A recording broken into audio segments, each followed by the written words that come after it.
بسم اللہ الرحمن الرحیم۔ السلام علیکم۔ مزمل انفو میں خوش آمدید۔ میری ایک ہی بڑی بہن تھی، ان کا نام نسیم تھا۔ ہم انہیں نیما باجی کہا کرتے تھے۔ نیما باجی پڑھی لکھی نہ تھی، جبکہ میں اسکول جایا کرتی تھی۔ میں نے 8ویں تک تعلیم حاصل کی، اس کے بعد مجھے بھی والدین نے گھر بٹھا لیا۔ نیما باجی ہمارے ایک رشتے کی کزن سے پیار کرتی تھی، انجم ان کا نام تھا۔ انجم بھائی بھی چاہتے تھے کہ ان کی شادی باجی سے ہو۔ ان دنوں وہ میرے بھائی سے ملنے کے بہانے ہمارے گھر آئے کرتے تھے۔ ہم لوگ سلام دعا کر کے ان کے سامنے سے ہٹ جایا کرتی تھی، مگر جب موقع ملتا وہ اپنی محبت نامہ باجی کو تھما جاتے تھے۔ باجی ان پڑھ ہونے کی وجہ سے یہ خط مجھ سے پڑھواتی تھی، پھر جواب بھی مجھ سے لکھواتی تھی۔ پھر جب انجم بھائی آتے، انہیں خط کا جواب کبھی کسی کتاب میں اور کبھی چائے کی پیالی دینے کے بہانے سے ٹرے کے نیچے رکھا مل جاتا تھا۔ انجم بھائی نے کافی یا پاپڑ بیلے، تب کہیں جا کر ان کو باجی نیما کا رشتہ نصیب ہوا اور دونوں کی کشتی کنارے لگی۔ ان کی شادی کے بعد مجھے یہ احساس ہوا کہ ایک انوکھا کھیل جو گھر میں چپکے چپکے کھیلا جا رہا تھا وہ ختم ہوا تو میں بیکار سی ہو کر رہ گئی۔ ایک دلچسپ مصروفیت میں باجی نے مجھے الجھا رکھا تھا۔ ان کے جاتے ہی شدید احساس تنہائی نے گھیرا۔ جی چاہتا تھا اب میں بھی کسی کو خط لکھوں اور پیار بھرے جملوں سے لبریز جواب چھپ چھپ کر پڑھوں۔ ناصر کے گھر والوں نے انہی دنوں ہمارے پڑوس میں آ کر آباد ہوئے تھے۔ ناصر اچھا لڑکا تھا، وہ مجھے پہلی نظر میں ہی بھا گیا تھا، مگر ہمارے گھر کا ماحول خاصا سخت تھا۔ مشرقی روایات کی پابندی شدت سے کی جاتی تھی۔ میں ناصر سے ملنے اور بات چیت کرنے سے مجبور تھی۔ کھڑکی کے پردے کو ذرا سا سرکا کر میں اسے دیکھ لیا کرتی تھی۔ ان کے گھر کی کھڑکی اور ہماری کھڑکی کے درمیان ایک پتلی سی گلی تھی۔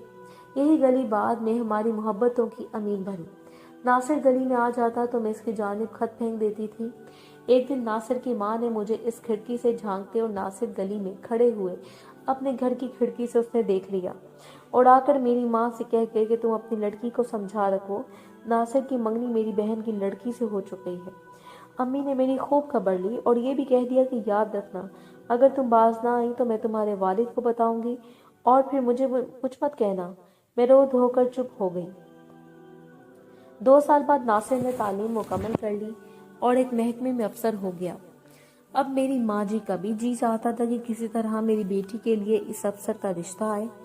اچھے رشتے آسانی سے کہاں ملتے ہیں۔ جو رشتے آ رہے تھے وہ اس قابل نہ تھے کہ میرے لیے ان پر غور ہوتا۔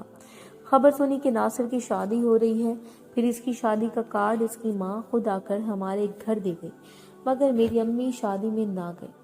ناصر کی دلہن بیاہ کر گھر آ گئی۔ بس کیا بتاؤں اس روز دل پر کیا گزری۔ میں تو خوب ہی پھوٹ پھوٹ کر روئی کیونکہ ناصر ابھی تک میرے خوابوں کا شہزادہ تھا۔ ان دنوں باجی نیما دوسرے بچے کی پیدائش کے وقت اللہ کو پیاری ہو گئی۔ انجم بھائی بیچارے اجڑ کر رہ گئے، اوپر سے 2 ننھے منھے بچوں کا بوجھ بھی باجی انہی کے کندھوں پر چھوڑ گئی۔ باجی کا بڑا بیٹا گڈو 2 سال کا تھا اور چھوٹا تو صرف 1 دن کا تھا جب باجی فوت ہوئی تھی۔ دونوں بچوں کو انجم نے لا کر امی جان کو دے دیا کہ انہیں آپ سنبھالیے، میں ان کو کس طرح سنبھال سکتا ہوں۔ گڈو کو میں نے باہوں میں بھر لیا اور مننے کو امی جان نے گود میں چھپا لیا۔ ان بچوں کی وجہ سے ہمارا ناتا انجم سے برقرار رہا۔ وہ روز ہی ہمارے گھر آ جایا کرتے تھے۔ 2 سال گزر گئے۔